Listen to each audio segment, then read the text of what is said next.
Recording. And as you center yourself, greetings, colleagues. Welcome to Fielding Graduate University's Evidence-Based Coaching in Context webinar series. Our monthly gatherings designed for coaches, coaching practitioners, scholars, students, and all those who find the art of and science of coaching intellectually engaging. My name is Elena Nicholson, and I have the privilege of serving as your Vice President of University Relations at Fielding. It's a joy to be your host today. We've curated a thought-provoking experience that we hope will inspire and challenge your thinking in all the best ways. Before we begin, a few housekeeping notes. Please remain muted throughout the presentation to help ensure the best listening experience for everyone. Towards the end of the event, I will share a brief survey link in the chat. For those of you requesting CEUs, please remember that full attendance and survey completion by May 23rd are required. Your certificate will be sent within 2 weeks from the Office of the Registrar at Fielding. Also, mark your calendars for our next session on June 11, practical application of psychodramatic techniques in coaching with Anna Bobikova. You can register using the link that I will also post in chat. I would like to also introduce Ignacio Vargas, Senior Admissions Advisor at Fielding, who is also a Fielding alum from our Masters in Organizational Development and Leadership program. I'll post his bio and contact information in the chat as well. And now, it's my great pleasure and honor to introduce today's speaker, Dr. Okokon O. Dr. Udo is a visionary academic leader, seasoned executive coach, master trainer, whose career spans organizational development, education, conflict facilitation, intercultural leadership, transformational coaching, and many, many other things. As the program director for both Evidence-Based Coaching Certificate and the Masters in Organizational Development and Leadership programs at Fielding, he brings a rare blend of scholarly rigor, practical insight, and soulful presence in everything he does. He also is the co-founder and CEO of Soul Engineering. I encourage you to follow his thoughtful reflections on LinkedIn and his blog. His weekly posts are a wellspring of wisdom and grounded inspiration. Personally, I'm continually moved by the depth of Dr. Udo's integrity and the beauty of his spirit.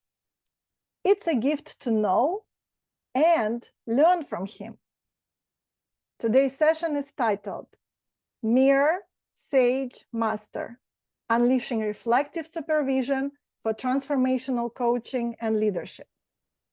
Please join me in welcoming the extraordinary Dr. Okokon O. Wow. I am speechless already before we get started. Thank you so much, Elena, for the introduction. And thank you for being here, looking on the screen and noticing the names and people that are here. Some of you are regulars. So again, it's my delight. And I am also noticing that my big brother, who is in Nigeria, is here with us. So that's awesome. Thanks for being here. So I will share my screen and get going right away. The expression that came to mind this morning as I was thinking about this session was so much to do, so little time. And by that, I am implying that you should do more inquiry and reading about this art of reflective supervision. But most importantly, maybe you should consider hiring a supervisor. And I'm going to make that plea at the end of my presentation today. So I will share my PowerPoint slide and we will get going right away. So here we go. So the title again is Mirror, Sage, Master, Unleashing Reflective Supervision for Transformational Coaching and Leadership. That's what we are going to be stepping into. So a little bit about me and supervision. You know, way back when, very early in my career, I had the privilege of becoming certified in clinical supervision when I was working in the healthcare context. That experience got me connected to this art and science of supervision. And I moved away and did different things, including becoming an educator, working in a nonprofit as an executive, and other things along the way. And then just 6 years ago, I reconnected with supervision because I felt it was an essential resource to have in the context of the work I do and the career that drives me currently. And so in that process, I acquired a certificate and a diploma in supervision and have built capacity in a number of areas. In reflective supervision, which is this opportunity to work with practitioners who are coaches, clinicians, or leaders in different contexts.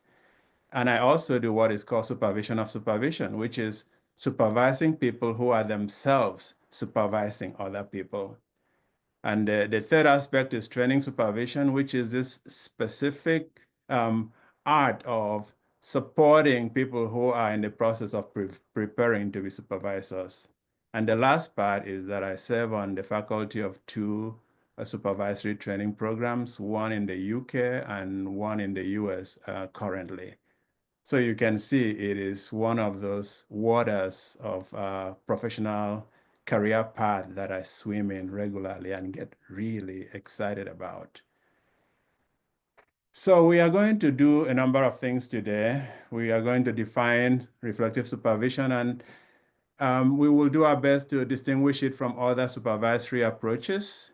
Because there isn't a whole lot of time, I would invite you, if you haven't already made AI your friend, to input some of these questions in and get some like guidance on a few of the related aspects of my presentation today. So we will also understand the three core principles of reflective supervision, learn about the Leash and Patterson process of reflective supervision. We will demonstrate strategies to foster critical thinking, self-awareness, and emotional resilience. And the last one is develop awareness of the need of reflective supervision for professional growth. That's a lot. So I have to get going. So here is the definition that I want us to consider for the purpose of what we are doing today. Reflective supervision,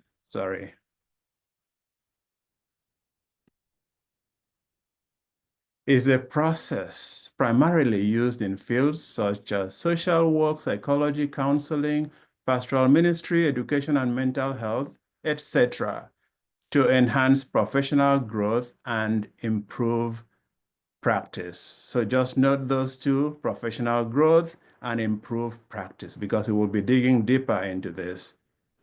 It involves a collaborative, supportive relationship between a supervisor and a supervisee, where they engage in critical thinking and reflection about the supervisee's work, experiences, challenges, and emotions.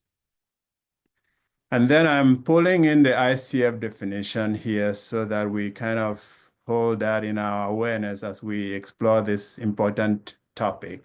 ICF defines it as a collaborative learning practice to continually build the capacity of the coach through reflective dialogue for the benefits of both coaches and clients. For the benefit of both coaches and clients. So here we go. There are three core principles of reflective supervision that I want to put out there very quickly as we get started. Those are reflection, collaboration, and regularity. So in the reflection piece, this is about creating space for honest, thoughtful dialogue. My way of speaking to that aspect of it is, if you are not ready to literally like rip your heart and your soul open for inquiry, investigation, reflection, there is no point hiring a supervisor. It is not a place to connive with yourself, to lie to yourself, or to pretend with yourself, or waste somebody else's time. Because the commitment is for somebody to support you in doing all of the work that is needed so you can show up in the best possible version of yourself for the sake of who? For the sake of the people that you serve. So you can see there is almost a gatekeeping role in that process, which is the experience of supervision is to make sure that the people that we as professionals interact with, number one, have the best of us, and number two, are protected and are safe to be in those relationships. The second one is collaboration, which is about building a respectful mutual learning partnership. Most of you in this space, I know already, are what is considered as lifelong learners. So you're waiting for the next thing, the next way to enhance your knowledge and your ability and your capacity to show up as a human being, but also to do the things that you are called and put on the planet to do. And so building this partnership in this context between yourself and a supervisor allows that to constantly evolve.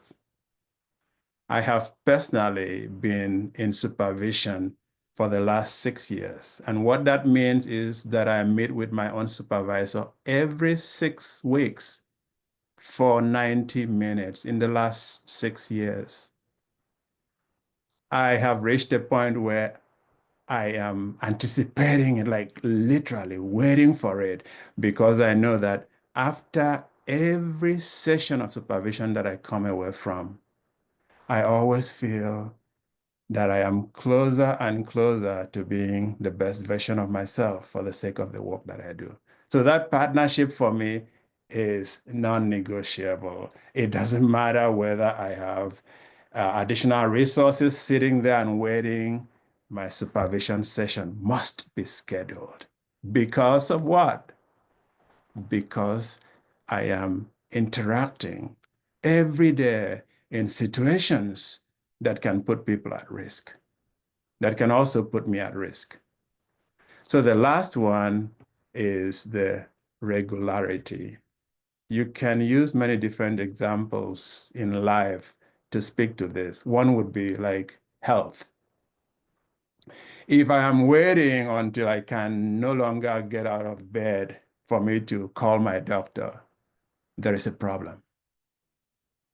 If I am waiting until my house starts leaking for me to know that, oh, there is maintenance need in my home, there is a problem.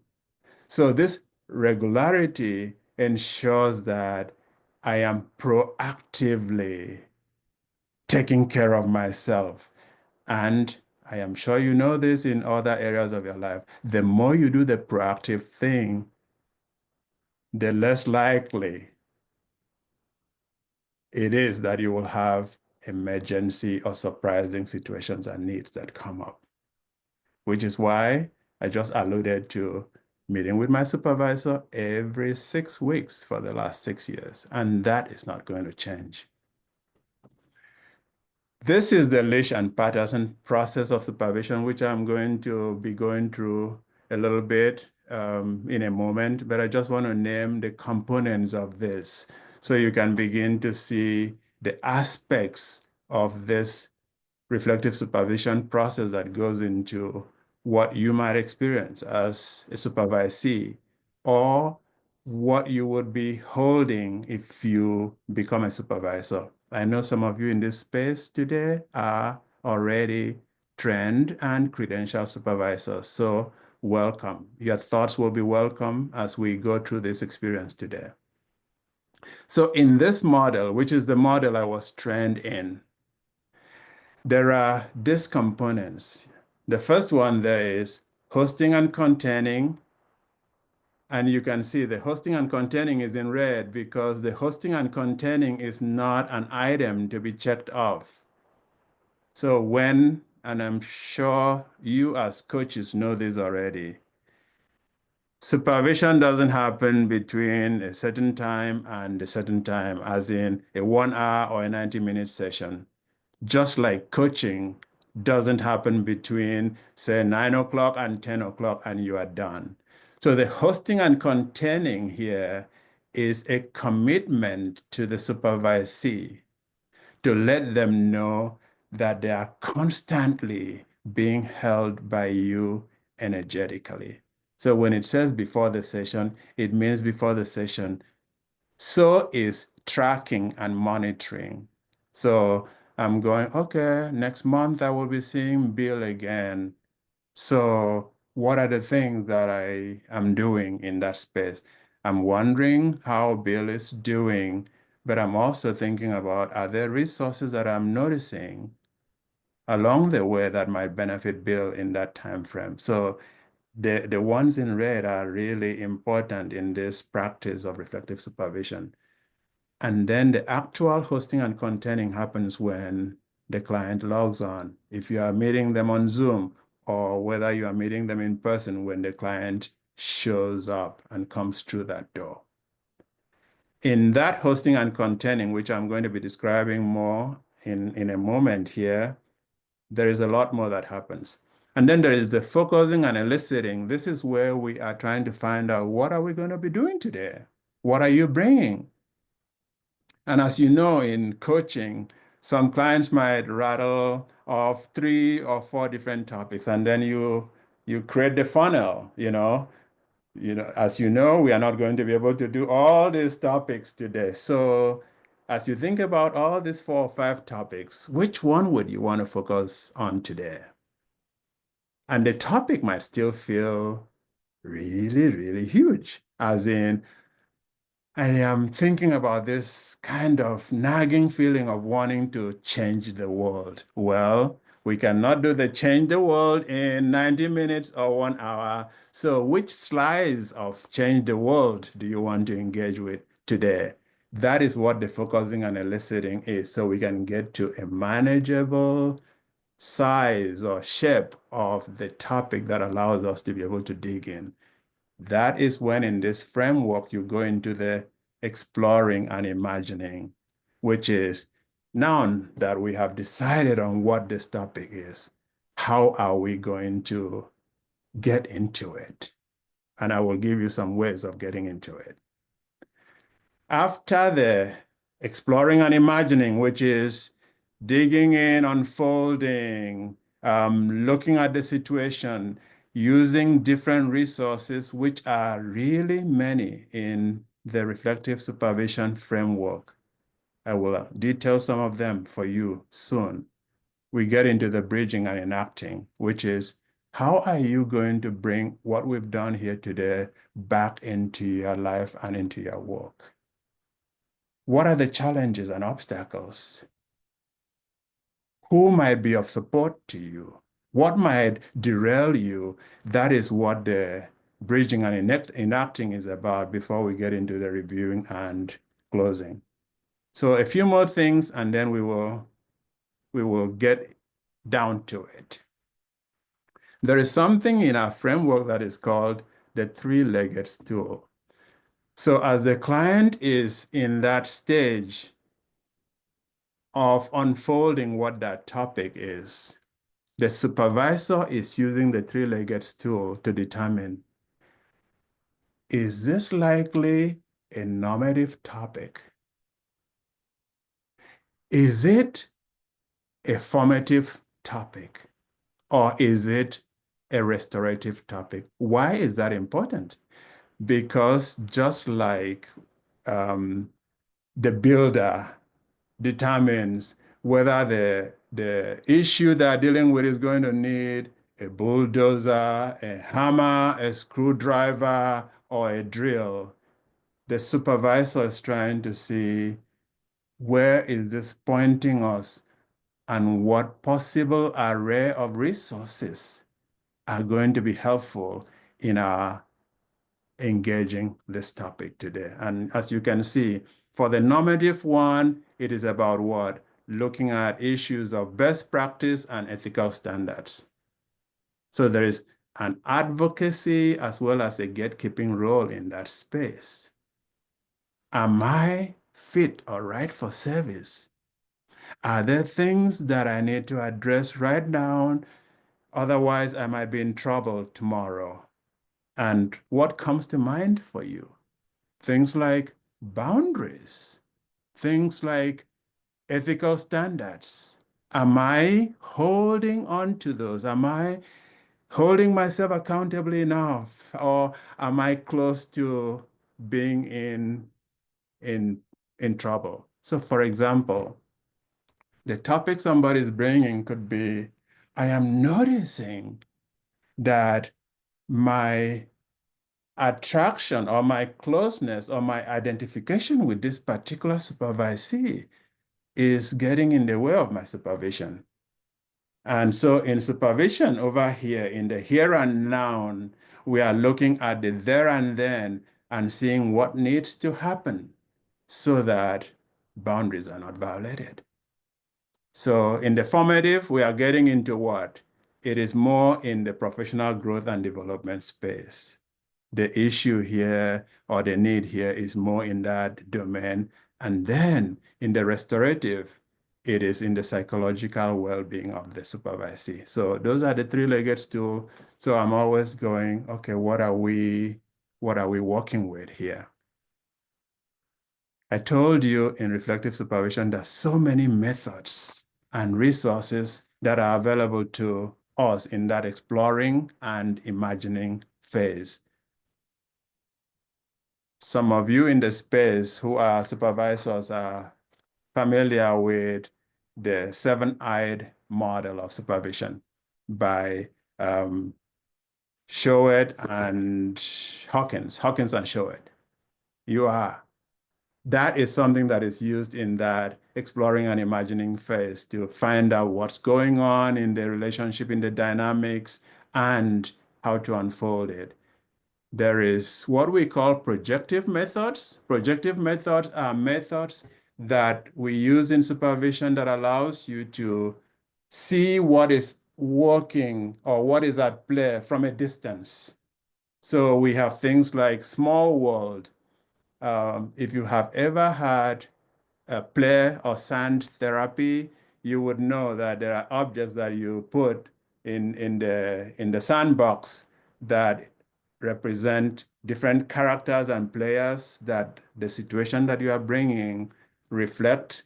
And so you can move those and interact with them in a way that allows you to engage the experience that you actually had in the context of the question that you brought.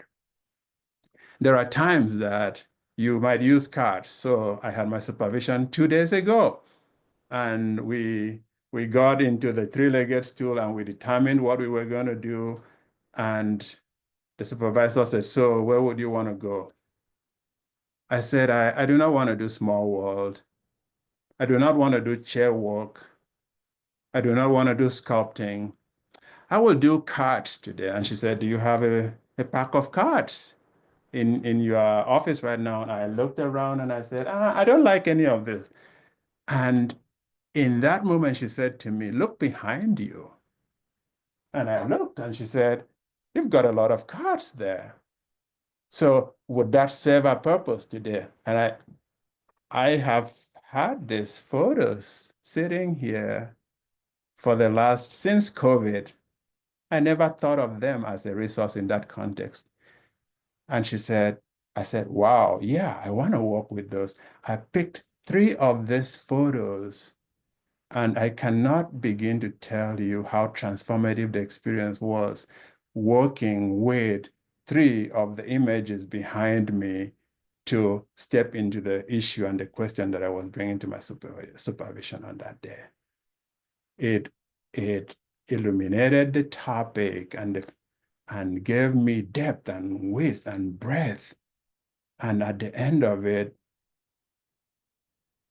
I started looking at these photos in a very different way. So I found my deck of cards right here. So there are all these methods that I used.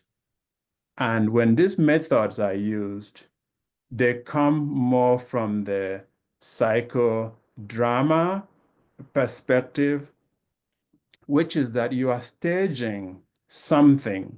And so this is like a real-time stage that is being set for the purpose of making meaning of the topic that is brought to us.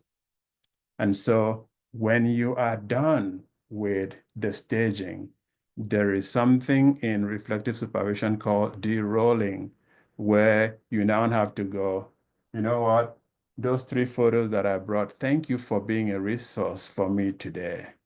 I am releasing you back to your role, which is hanging on the wall.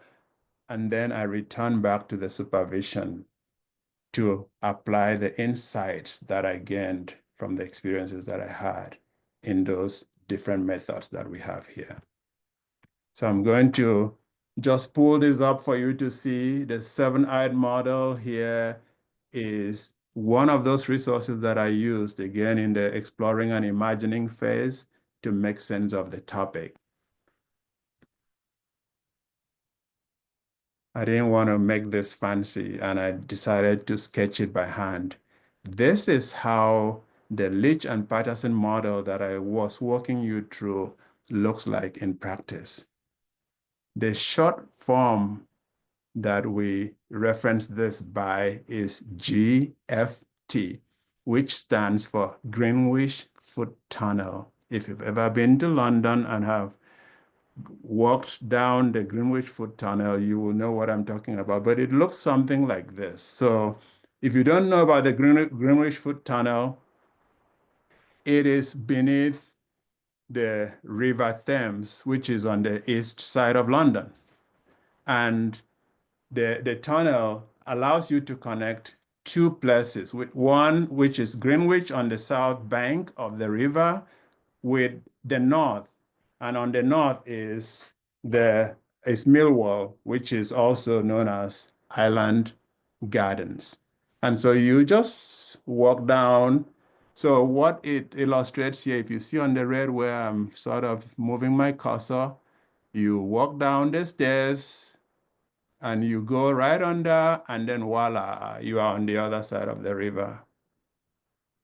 So because my training was rooted in London, in Cambridge to be specific, this method illustrates the meeting point. Remember what I talked about here?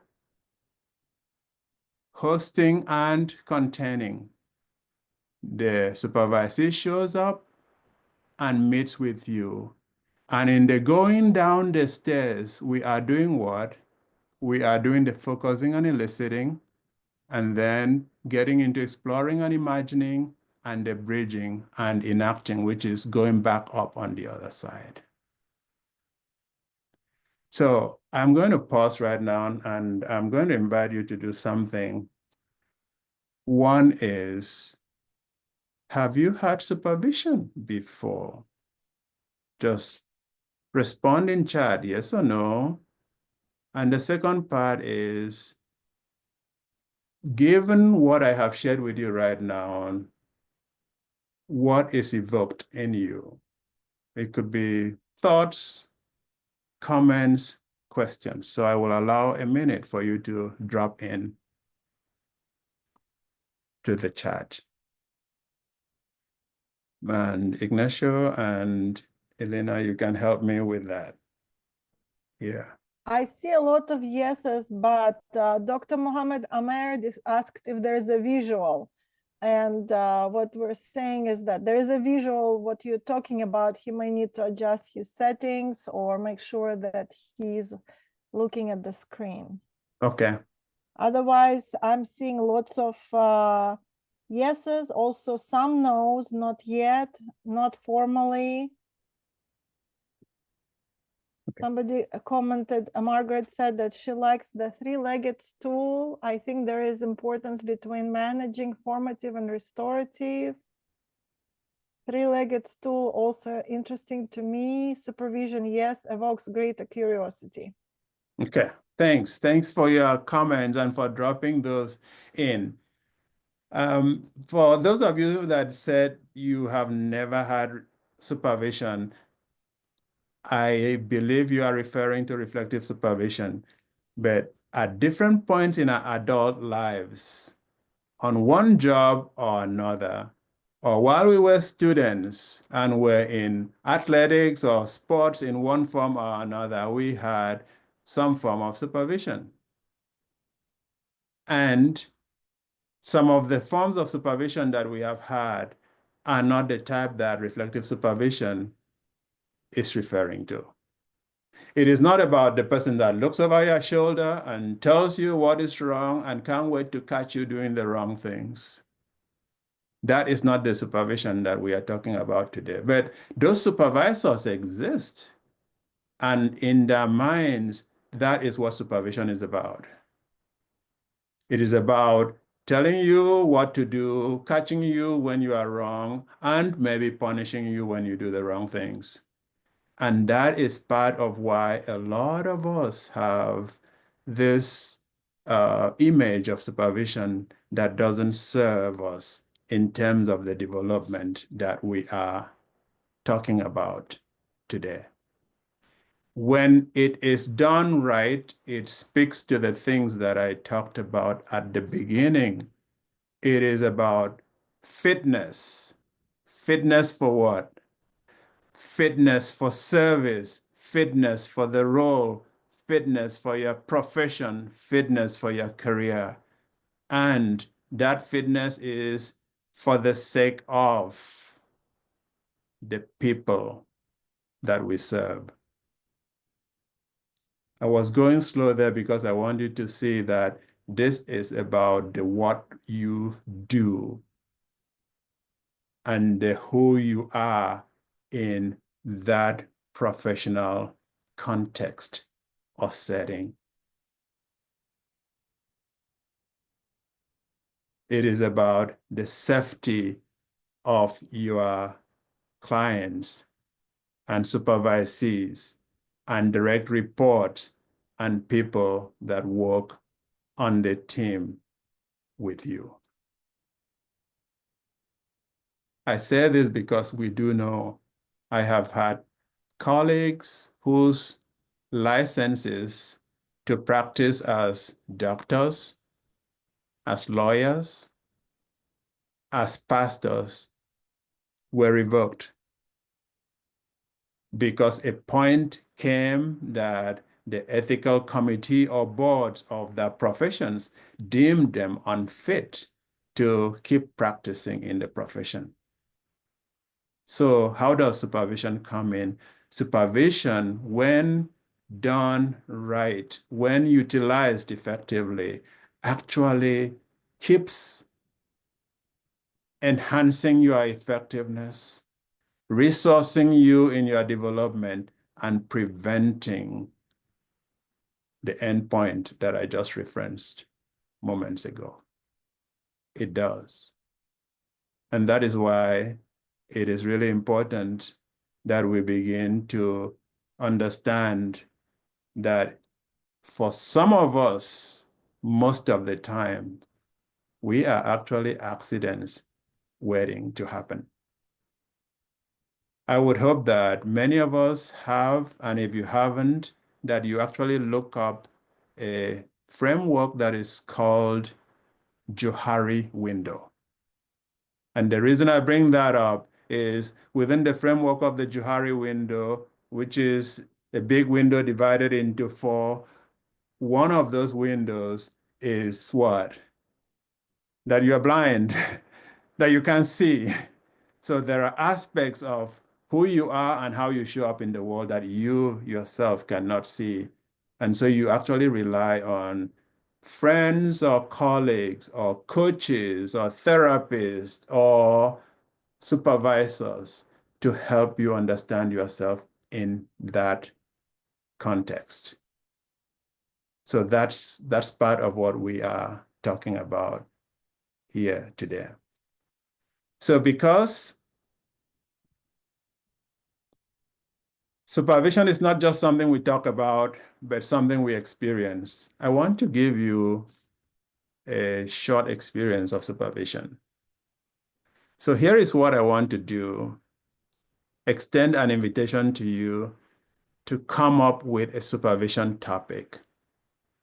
If you are kind of a little afraid or nervous right now, you are not going to be sharing your topic with anyone else. So you are going to be working with your topic on your own. So this can be something at work or in your life. It could be, this is not true in my own life, but I'm going to use it as an example. It could be a brother that I can't stand, or every time I am with my brother, I come away feeling like something is wrong with me, or there is something else I could be doing. That could be a topic. It could be somebody on my team that I have difficulties with. We never quite align, and there is always this tension when we meet, and I want to take a look at that. So I'll pause and give you another 5 seconds. Come up with a topic. And after you've come up with a topic, find a blank sheet of paper, get some pencils or markers or whatever you have around you, a pen, that would do.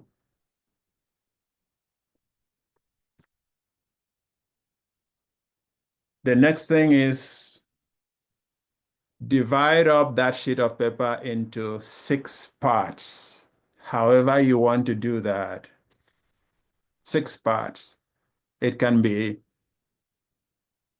circles, boxes, whatever you want.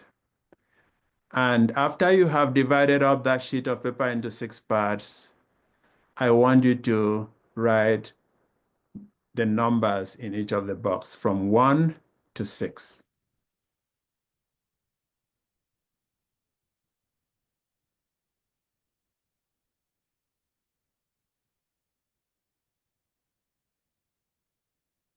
So I'm assuming that you have come up with a topic. What do you want to get supervision on? And that you have your paper ready, divided up into 6 parts, numbered from 1 to 6. Good so far? All right. So we are going to begin, and I want you to do number 1. The number 1 is, what is the situation or problem? And what I want you to do is do as little writing as possible. If you can sketch, if you can draw, if you can paint, like illustrate it in a different way and use as little writing as possible as we go through this activity.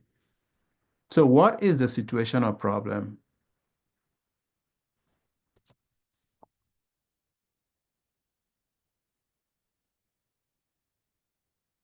Draw an image.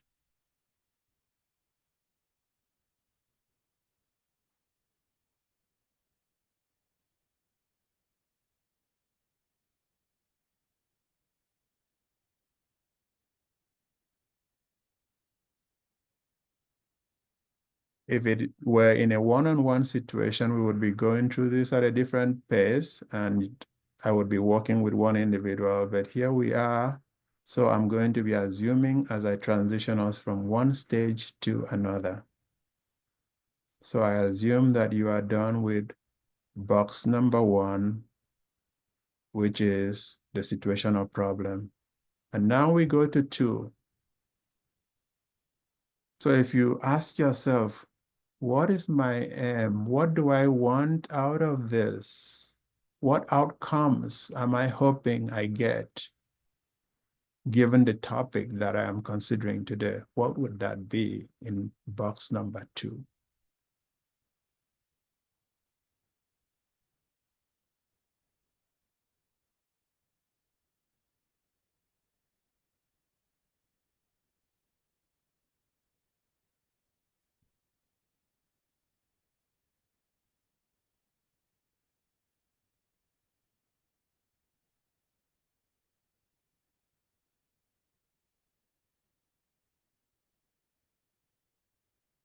And in this moment, you can put a pause on that, and we are moving to number 3, which is what potential or actual obstacles are in the way of achieving this, of having a better outcome with my brother or my colleague or team member? That's number 3. What potential or actual obstacles are in the way of achieving this?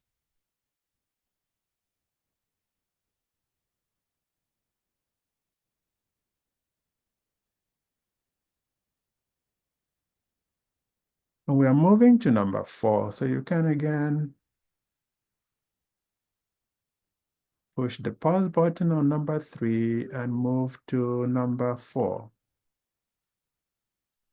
So now you have brought up the topic and you've done 2 and 3, and number 4 is saying and asking you, how do you feel right now? How are you feeling about this topic and the consideration you've put in up to this moment?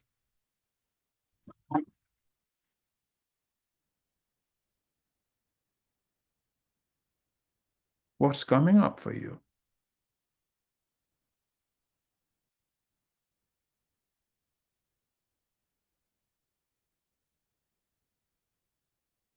Again, a pause on that.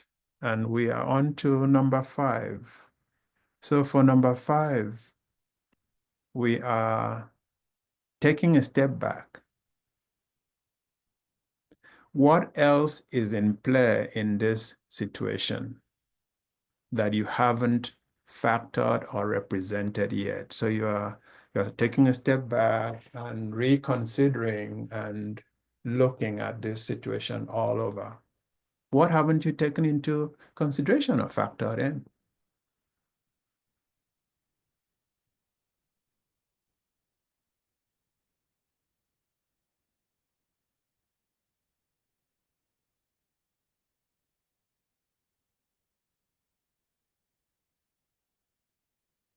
Again, a pause. And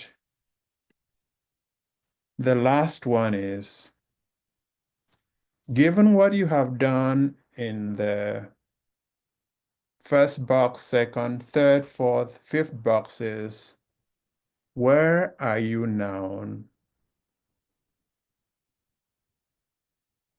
Depending on how far you've come, what are your first steps?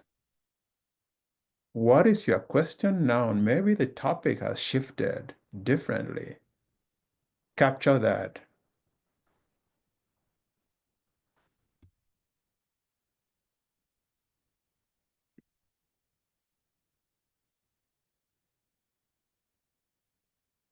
And let's return from that exploration. I have a few questions that I want you to consider, and you can write those down, and it could be for a later time or after this session, because we want to keep going here to get to the end of our presentation. And those questions are, What is most significant in what you have put on the page? What is most significant in what you've put on the page? The second question is, where is the possibility in all of this? Where is the possibility in all of this?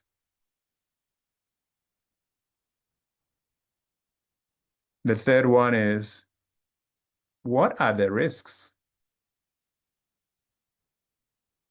What are the risks?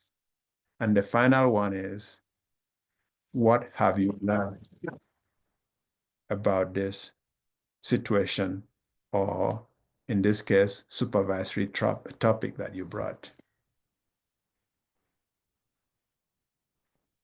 So if we were doing the model that we talked about, what we just brought up, along with the methods that I introduced earlier, would be happening on this bottom side of the journey in this tunnel called exploring and imagining of the topic that you just brought. So that is one framework that can be used here.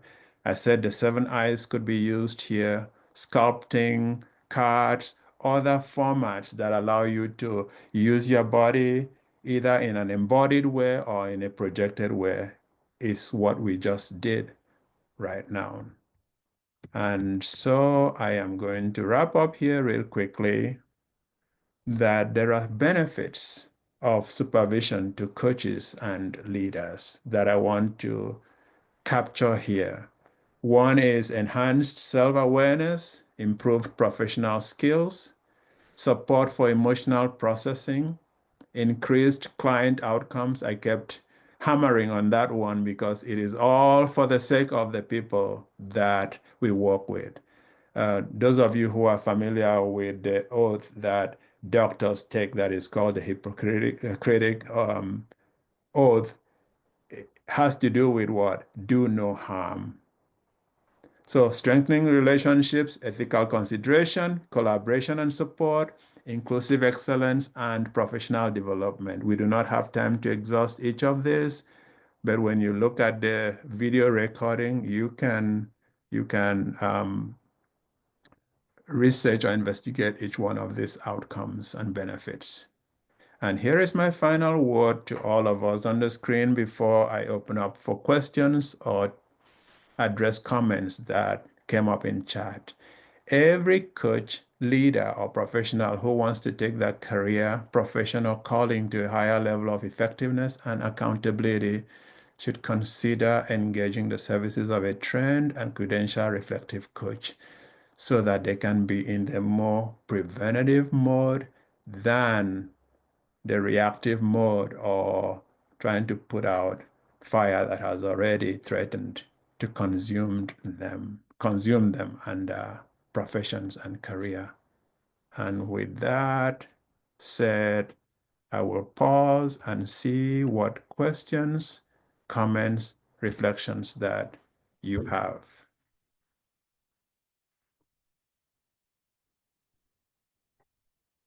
Thank you, Dr. Udo. While people are considering questions, this has been such a powerful presentation. I think everybody needs to take a moment to process their experience. And while they're doing it, I put in chat May 23rd. If you need to, if you want to receive your continued education unit, you need to do it by May 23rd, and the link is in the chat. I will also post the event about June 11. Caroline, our admissions advisor, has posted it already, but I'll repost it for everyone to have fresh eyes on it. And if you have any questions, I think if you don't want to put it in chat, you can unmute yourselves and just ask. Oh, and then I get a note saying, I just tried to access the link and it seems to be inactive. Which Dr. Udo. link? The survey link, the survey link. The survey link worked for me. It worked. Okay, some people had it worked. If it doesn't work for you, you're welcome to email Dr. Udo. I'll put his email in the chat. How about that? It looks like people have had it. Yeah, it looks like it's working. Okay, the other comment I see from Dr. Peggy is that she did feel the shift between frames 5 and 6. Say that again. She did what? She felt a shift between frames 5 and 6 in your presentation. Oh, she did. Okay. Yes, my topic started off with self-care, but then when just before you said you may feel a shift, I felt it at that point that it went totally different, and maybe that was a more of a deeper meaning, a different. Maybe that's the topic that I should have led with, but maybe I went away from it thinking that I should go somewhere, choose another topic. I don't know how you feel about that. Was I actually, when I felt that shift, I'm thinking that the frame 6 may have been the frame I should have led with, the topic I should have led with. So maybe there's something deeper there. Thanks for the observation. And those of you in this space who are coaches do know, as much as supervisors do, that there are times where right in the middle of the coaching, you observe, it looks like we're now talking about topic B. So did you notice that? And if they did, do they want to transition to this topic? Because the process is unfolding and there is a lot going on in the client or in the supervisee that it has evolved from point A to now point B. So what you are describing right now is not uncommon, but the tracking and monitoring that happens in reflective supervision has you noticing and just going, I'm noticing right now that we're talking about this other thing or this angle of this topic so that we can be tracking and moving in the right direction. So you are absolutely right. It does transform. That's what the process itself is doing right there. Other comments or questions or reflections? I see a lot of appreciation for your presentation, guidance, generosity, the 6 steps that brought clarity. I don't see any questions. Follow-up questions. Lots of thank yous. I'd like to ask a question if that's okay. Oh, please, Steve. Does supervision, well, I know I did the 6 quadrant thing. I really liked that. I liked how it organized my thoughts. I love the visual component to that. And during supervision, is it focused on challenges that I'm having as a coach with my clients? Or is it focused on topics that are outside of that, things that I'm dealing with that might be, more personal related? So when you're in supervision mode, where do you find yourself spending the most time? Should it be on my coaching practice or should it be on personal topics? Maybe this is clear to others, but. Great question. So it depends. When I told you about my own journey with supervision, if it is reflective supervision and you're just coaching a practitioner, they can go in any number of directions.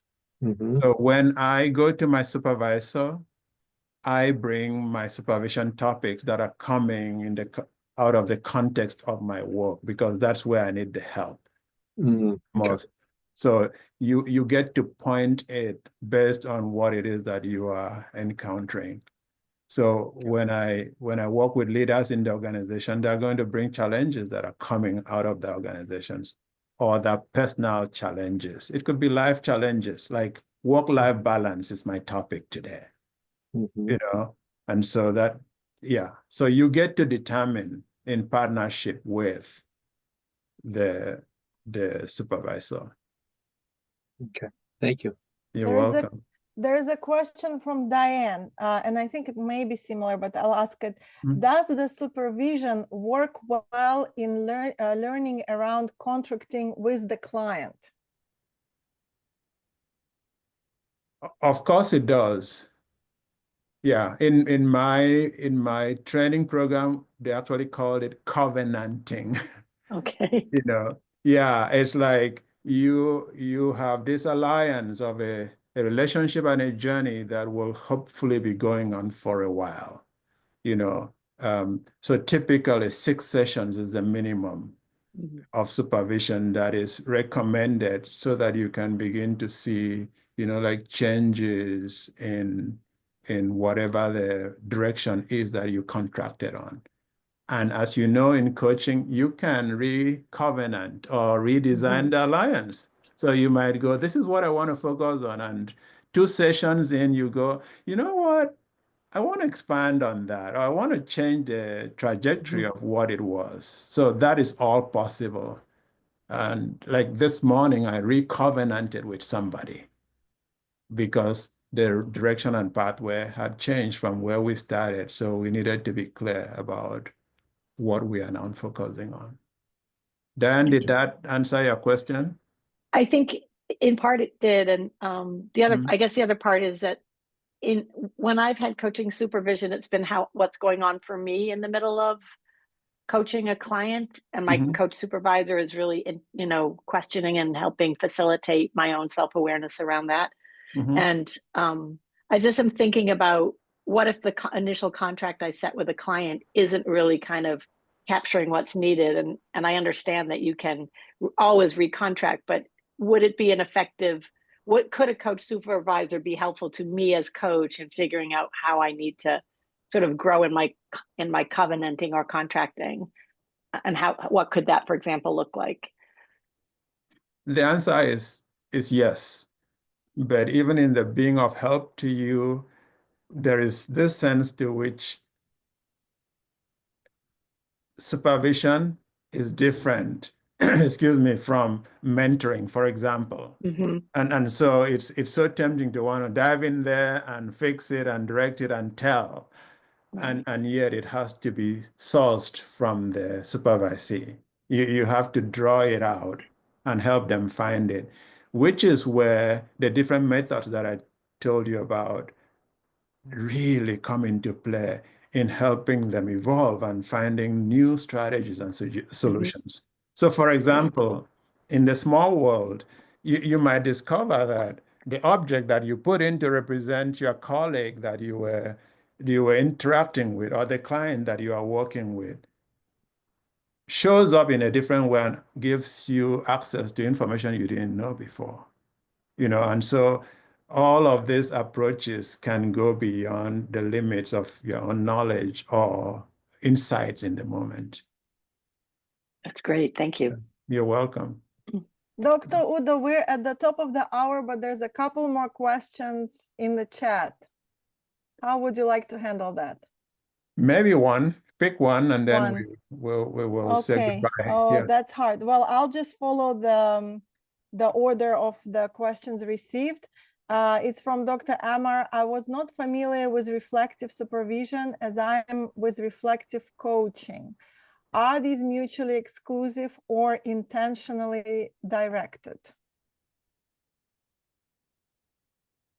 Great questions. It wasn't just one question. So coaching and supervision are not the same. The part that I hope you did not miss in what I said about supervision is more about what you do and your role. It is focusing on keeping you grounded in the role of whatever it is. Your role as a coach or a supervisor is what they're looking at. That practice. So it's after your practice. In coaching, as you know, it can be any number of topics or issues that are bringing you to coaching, any number of things. And so the word that is common in those two is you are reflecting on something. but what are you reflecting on? In supervision is really, I am interested in your leadership or in your coaching or in your counseling or in your medical practice. That is the contract that we have, is to make sure that you fulfill those things that I talked about, the well-being and the advocacy aspects of what that was. So what I would suggest is, if you have follow-up questions, you can put them in chat, because we will download those and I will, excuse me, and I will follow up with you individually. But I want to thank you for being here today and being part of the conversation. And I hope that you consider having a supervisor on your team. I do, and I also have a coach on my team. And from time to time, I have other team members. One of them is a spiritual director, and the other one, as I have need for it, is a therapist. So for us to show up in the world, in the work that we do, we need all the help that we can get.